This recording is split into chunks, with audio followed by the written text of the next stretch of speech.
Hey, everybody.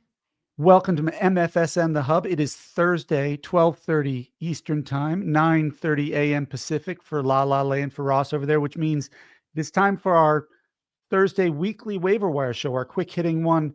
Give you a few names to look at going into the weekend if you need to fill in for some underperforming stars or some injured players. Ross, I'm glad you're here with me today. How you been? I'm good. It's Thursday and it's happy Juneteenth. Did I say it right? Juneteenth. It is Juneteenth. Um, it's a national holiday. So a lot of the banks are closed. The schools are closed. Well, schools are closed anyway. But yeah, so it's a national holiday. So we got a lot of time to watch baseball. There you go. What's better to do on June 19th than to watch baseball? You know what I mean? Hey. All right. So we gave a lot of names on Tuesday. We have a weekend coming up, some uh, big decisions that players need to make. Who, in your mind, are the top couple guys that you're looking at right Just now? like they call them targets. I mean, as I said, I didn't know Hunter Goodman was like 80%. I really, Yeah. I mean, I don't think anybody outside of fantasy baseball players know who Hunter Goodman is. If he came into my house and he sat on my couch, I would have no idea who he was. Yeah. I wouldn't recognize him No, probably. but he's like 8 home runs in the month of June for Hunter Goodman. I mean, the guy's been on fire. But again, he's over 60%, so we can't pick him up. Somebody else that's on the Colorado Rockies that's been killing the ball is Mickey. Sounds like a Moniac. Former number one overall pick of the Phillies, by the way. Yeah, so I know he's like 14% owned, so I know he's not over 60%, Casey. But the Rockies won 3 games in a row, which gave me almost a heart attack, which is unbelievable the way they've been playing the past 2 months. But Mickey's been a big part of it. I mean, he's been like in the past 7 games, he's batting over 400 with like 3 home runs, 4 home Yeah. runs. I mean, he's been destroying the ball, and he's a street guy. So right now, he's my number one outfielder to pick up if you need an outfielder and one of your outfielders aren't hitting, kind of like the whole Yankee team isn't hitting. Oh my gosh. I know. How about that disaster? 29 innings without a run or something? They finally scored a couple last night, but they still couldn't win. So they got No. swept by the Angels What, for crying out loud. really quick, and then we'll talk waiver. I mean, you're the Yankee expert. What is going on with the team, and what can the manager do to like get the bats ranking? If I knew the answer to that, I'd probably be a lot wealthier than I am. I mean, look, Stanton came back. There's a lot of swing and I miss in know our that. lineup. There's not a lot of grinders who, um, like the Brett Gardners of the old days who would do anything to get on base. We don't have a lot of those guys. And so, um, Aaron Judge is cold. Our offense comes and goes with him. Obviously, we saw how good he was in April and May and the very beginning of June, and how good were the Yankees during that time. Their pitching is what we all thought would be a disaster, and it's been actually really, really good. So, I think I I don't know what to tell you. I mean, I don't I'm either. hoping. I mean, they've been playing great baseball. They've been scoring runs, and all of a sudden, You got Anthony Volpe, who I love, who won a Gold Glove, but he makes errors. It seems like in critical moments, multiple times in the yeah, past that's few been injured games. to hitting. So It's like, they're beating themselves in so many ways. They just got to get back to fundamental baseball. But yeah, I uh, see them. In all seriousness, I see them trading and getting some players in there for the run in August, September. I really do. And I see them trading. They'll be getting some of these guys that their contracts are ending in October. Um, they're going to do a huge push for the playoffs. You'll see a top tier pitcher come to New York, and you'll see a top tier hitter. yeah, Uh, you I know, hope. I mean, I'm hoping they do something. They need to get an on base, kind of somebody who can grind out at bats and then wreak havoc on the base pass. We'll see. All yeah. right. So There's a guy in Cincinnati named.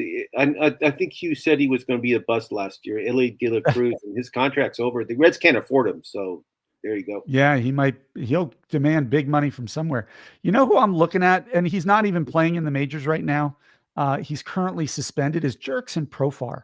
He's when's he come eligible. back? He's I love eligible to Jackson be. so far. He's eligible to be activated July 2nd. So you got about 2 weeks before he's eligible. But right now, their left field in Atlanta is batting a collective 217. So that I just think there's going to be a job waiting for him. I read somewhere that Snitker's already gone on the record to say he'll likely use Profar as the number 2 hitter in that lineup when he comes back. And so this is a guy who hit 280 last year, 24 bombs, 94 RBIs, a bunch of runs scored. I'm not saying he's going to do that because he's only playing half a season, but if he can give you that on base percentage and double-digit home runs and a bunch of RBIs, you know how many runs he's going to score batting in front of Olsen and Riley and those guys. I really like him as a pickup. Another guy I like, I think, he was super hyped this spring because of the trade and how well he did in spring. He struggled mightily at the start of the season, is Cam Smith in Houston, the third baseman. Now he's playing outfield right now, so he qualifies at both. He has started to hit the ball great lately. No, I remember, Casey, remember when they told him he was going to be in the opening day roster? And he was like shocked and he was like crying. It was great. And I was rooting for the kid. Then he couldn't hit. Right. And I think he's starting to figure it out now. And so he is somebody I would be looking at right now, especially because in keeper leagues, if he's out there, he's a potential keeper. Even in leagues qualifying at third base and the outfield, his versatility helps a lot. Emmett Sheehan on the pitching side, he's another one of those guys coming back from Tommy John. But he looked pretty good in his last start, coming off a rehab assignment where he struck out 21 in 11 innings of work. Their rotation is a mess. I don't think he's a must add, but for those of us looking for pitching because of injuries and underperformance, I think he's somebody, and you get him in that Dodger rotation, he's going to get a lot of wins even when he doesn't pitch great. And if he gets a quality start, it about guarantees a win for him. No, he was a big draft pick for them, and he had a lot of potential. Then I think he had Tommy John or something. He's been out for a while. He had some major surgery or something happen, and the Dodgers were really high on this kid. And I mean, I believe he'll probably get a start this weekend. That's what they're saying, but we'll see what happens. Somebody else that I like is Lynn Sosa of the White Sox. He's been hitting over 280 or 290, and he's been coming in and out of that lineup. But he's been a fixture in that lineup the past week, and he has power. And I know you're saying, oh, he's a White Sox, but it doesn't matter. You know what I mean? I still think that he'll do well offensively, where he's going to help your team a lot, and he can play like 4 different positions, which is so key right now, especially with all the injuries going on. Yeah, and when you're trying to build your bench, having that versatility on your bench it allows you to get away with not having, like some leagues, like the league you created for us, Ross, doesn't have a deep bench. So if you have somebody who can play 3 or 4 positions there, that's definitely helpful. And our cover boy is like that. And that's, somebody who came up to all the hype in the world, was awesome his first couple of years. And that's Javier Baez. And then in the 4 years after that, he sunk to anonymity. He was terrible with the Mets, terrible when he went to the Detroit Tigers. But this year they put him at the bottom of the lineup, put him in center field, and he's been consistently good all year long. I finally have to just admit that maybe he's a fantasy asset. He's one of those guys who I've owned in the past, and he's burned me, so I'm always gun shy with them. But he qualifies at shortstop, third base, and outfield, and he's putting up really, really solid numbers across the board. So he's a safe add at this point, I think, too, for your lineup. I like him also, and I mean he's showing a lot of promise. I agree with you. Somebody else I like that's been pitching well for the Reds is Nick Martinez. I mean he's been showing great stuff out there. He's been getting strikeouts, and he has a start this weekend. So if you need a starting pitcher this weekend, I have a feeling Nick Martinez is going to have a really good outing. And I think the Reds play the Nationals. Is that who they play? But it doesn't matter. No, they play something like that. But regardless of that, He was been on my list to pick up in a lot of my leagues. So Nick Martinez of the Cincinnati Reds is one of my targets for this week. Yeah. Okay. Well, that gives us some good players. I want to talk about a couple guys to stash. Okay. The first one is I've talked about some of these.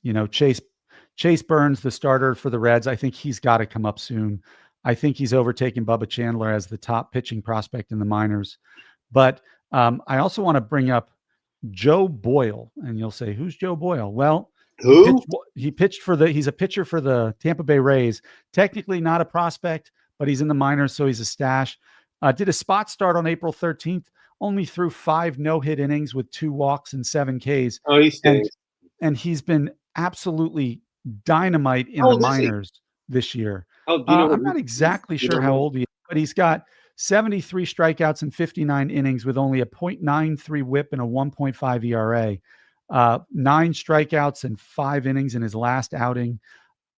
Taj Bradley has been awful in the What happened to Taj Bradley? I I'm don't sure know, that's but 13 runs earned in 9 1/3 innings over his past 3 starts. I can't see why they wouldn't give this guy a chance.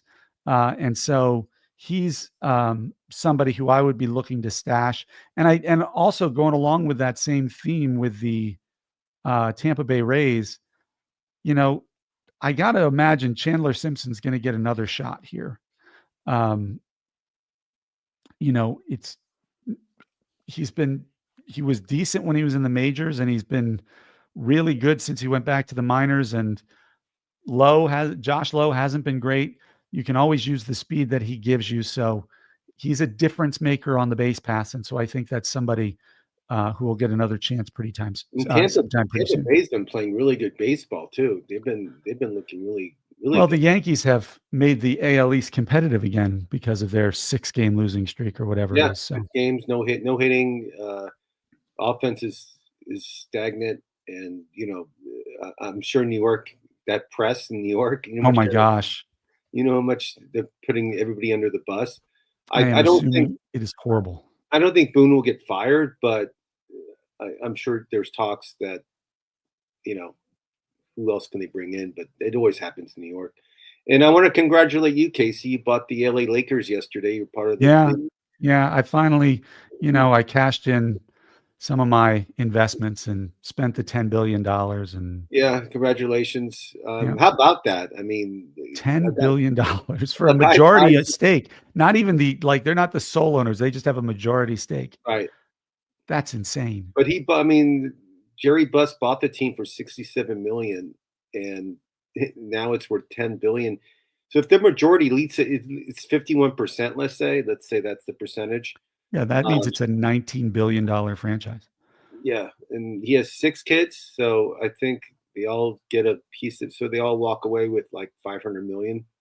More Uh, than that. They're all billionaires now. yeah. So, Well, again, well, not a bad deal. But nope. we got the NBA tonight. Today's game 6. Hopefully it'll go to game 7, which I'm sure you're Is excited about. Halliburton playing? Do we know yet? Listen, if it was me, they would have to. I would play in a wheelchair. I mean, I'm sure he would too, but it's I not up to mean, it's I think he'll be a decoy. yeah, And O'Connell, that little point guard the shooter. from Arizona, who's looks like he's on speed the whole time. He'll be pressing that ball pretty well. He's fast. Yeah. I I like don't know. watching. Williams and SGA are a pretty tough combination to beat. I say game 7 will happen on. What's it? I hope for the ratings' sake, you're right. How's that? I don't. No one's watching. Okay, well that's our show. That's our show for today. We will be back again Tuesday at 4:00 Eastern, 1:00 Pacific, Yep. and then again next Thursday at 12:30 p.m., 9:30 a.m. Pacific. To everybody out there, have a great weekend, and we will see you very